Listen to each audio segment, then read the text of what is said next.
Viridis. Please welcome my audience. Elena. Sam. Andre. Tatiana. Alex. Alexander. No one is forgotten, nothing is forgotten. Today I'm going to talk about an important historical event when people from my own motherland played a priceless role.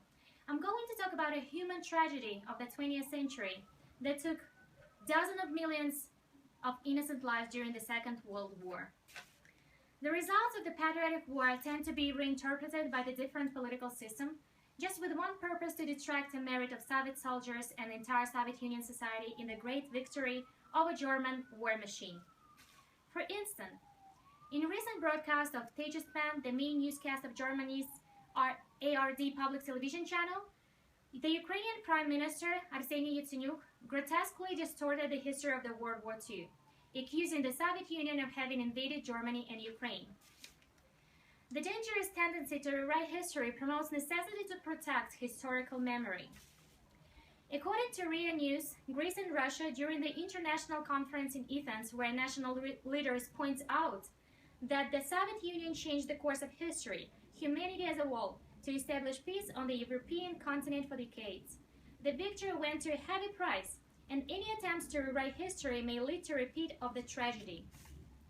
According to multiple researchers, the loss of Soviet armed forces who were killed and dead amounted to about 27 million people, which is almost 10 times greater than the losses of the Wehrmacht on the Eastern Front.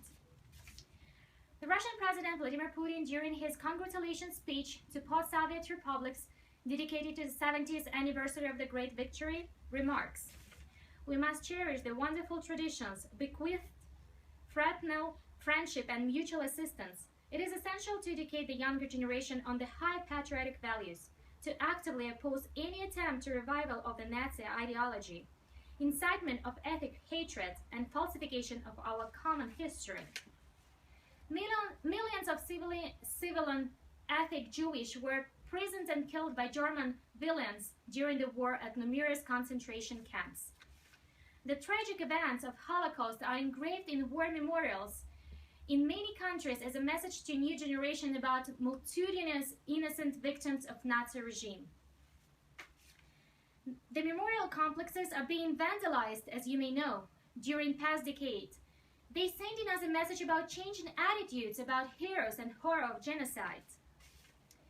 According to Anita Kandayanidi, an author of research about Red Army soldiers who personally witnessed the horribleness of death camps, she wrote, "Many soldiers went to the camps and saw mountains of corpses and living skeletons, piles of adult and children's shoes, sacks with hair and gas chambers." Hitler employed ideas of Aryanism to support his hypothesis of so-called master race and parasitic races, just with purpose to enforce racism and intolerance to Slavs, Gypsies, and Jews. Ideologically motivated war took millions of lives of innocent people during iron-fisted exterminations. From the letter of Red Army soldier Vilatnikov, fighting at the Western Front, we know, "Yesterday we examined a death camp for 120,000 prisoners. Posts 2 meters high with electric fencing enclosed the camp. In addition, the Germans mined everything. Watchtowers for armed guards and machine guns stand 50 meters apart. Not far away from the death barracks is the crematorium. Can you imagine how many people the Germans have burned there? Next to the exploded crematorium, there are bones, and piles of shoes, several meters high. There are children's shoes in the pile. Total horror, impossible to describe." Red Army soldiers could release millions of haggard prisoners from over 15,000 of death camps in Europe. The Soviet senior citizens, women, and even children could taste a life of hardship and go through many asperities during a grueling wartime. Also, Soviet society was exhausted from endless government repression. People still united against the mortal danger, against racism and foreign aggression. The Soviet propaganda in form of posters, flyers, articles in newspapers, radio, and even songs exhorted the nation to the sacred war. Stalin began his historical application to his nation by well-known brothers and sisters on July 3, 1941. Ordinary citizens, women, elders, children, We're stick together against foreign invaders. The entire national economy, factories, collective farms, everything had to work restless for the front needs.